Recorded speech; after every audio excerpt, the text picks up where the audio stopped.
Okay, I just walked into Forest Oak Middle. I've spoken for them before several times in the auditorium. We're going to be sitting up there talking to the girls. I heard that they're having a problem here with a lot of girl-on-girl fighting. And so I agreed to be on the panel. We're going to talk about a lot of different issues. And is my name up there? Oh, yes, it is.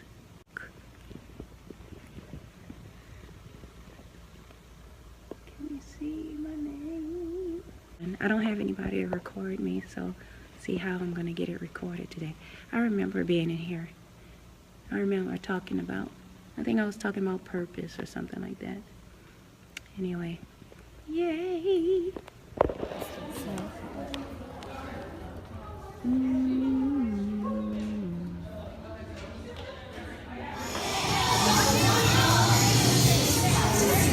Alright, up next right now we have our Q&A panel. This is going to be your opportunity to ask questions and give real answers, okay? Right now I'm going to pass the mic to Ms. Cole, and she's going to introduce our special guest. Our next speaker is Ms. Amy Colbert. Ms. Colbert is a personal trainer at UFit Gym. She is a resident of Fort Worth, but is originally from New Orleans. Amy is an expert on health and wellness and is passionate about helping men and women to reach their fitness goals. Give Amy a hand. We do have one question about choices, and it says, why do so many people hurt themselves? Does anybody want to respond to that? Anybody? Sometimes people hurt themselves, especially teenagers, is because you're going through issues. You're a little bit older now, so your problems are a little bit upgraded from being a little kid. However, sometimes you're put into situations where you don't know how to handle it, and everybody handles problems differently. Some people, when they deal with problems, they don't know how to deal with. They lash out on others. And some people, they turn around and lash out on themselves. And so that's when they start inflicting pain on themselves, because to them, that gives them control over their lives. So say, for instance, you're a teenager, you pretty much feel like you're not in control of anything, right? You're not in control of where you go, what you wear, what you want to do. Somebody's always telling you what to do. So some people feel like to gain control over what they want, they control pain, hurting themselves in a certain way, whether it's cutting themselves, it might be smoking or drinking, it might be doing anything that's reckless that you know could get yourself into trouble. And so what that is about is that person feeling like they're wanting to take more control of their life, but they're doing it in a reckless way that's going to result in more problems. And so for a person doing that, that's when they have to step back and reevaluate the choices that they're making, because 9 times out of 10, the whole reason why they feel like their life is out of control is not because it's really out of control, it's because they're out of control and they're doing the wrong things and making the wrong choices. And those wrong choices lead to more problems, and they just feel like they're just falling. They just have no root and they have no security. So they just turn to hurt themselves because that's all they know how to do. Yeah. Thank you. So all of those are social media sites. And it's important that we portray ourselves a certain way on certain social media. So the question is, why is it important that we be mindful the way that we portray ourselves across social media? Okay. We have to be mindful of the way we present that, number one, because it's going to be there forever.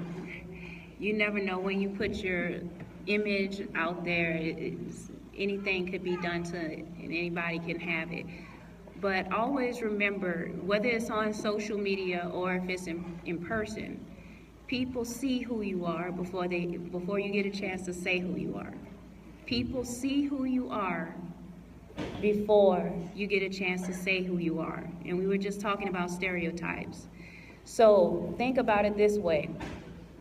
People are going to determine, or they're going to try to determine who you are when you first meet them, right? Just based on how you look.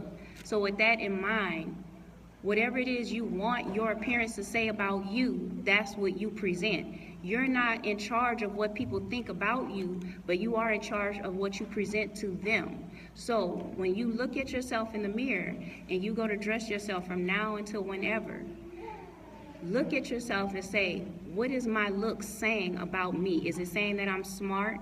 Is it saying that I'm kind? Is it saying that I'm a good person on the inside? Because if it's not saying that, then that's on you to change that. Then you can't blame everybody for what they think about you because you walked out of the door like that. So make sure you take care of yourself and you present yourself in the right way. And if people still look at you a certain way, that's on them. But know that you did everything you were supposed to do to present yourself correctly.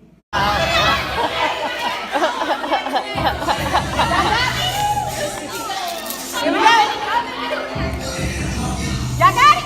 Hey, there they go. Hey. So we had a really good time at the speaking engagement. It was great being able to speak for the kids again in the school system. I mean, it wasn't fully how I used to do it. You know, I used to do panel and keynote speaking and stuff. But I think this is good to, get my feet wet with speaking again. This is my second one this year, and I like doing things like that. I can't devote a lot of time anymore to doing free stuff. I'm gonna be quite honest. I was one of those inner city kids who have problems, and in my community, the Ninth Ward community in New Orleans, they did all that they could to uplift us kids and to help us to feel proud and valued and push us towards a better and brighter future. And I just was raised like that to go on and do the same. It's not even a question. So, yep, it was nice. Now it's time to go back to work.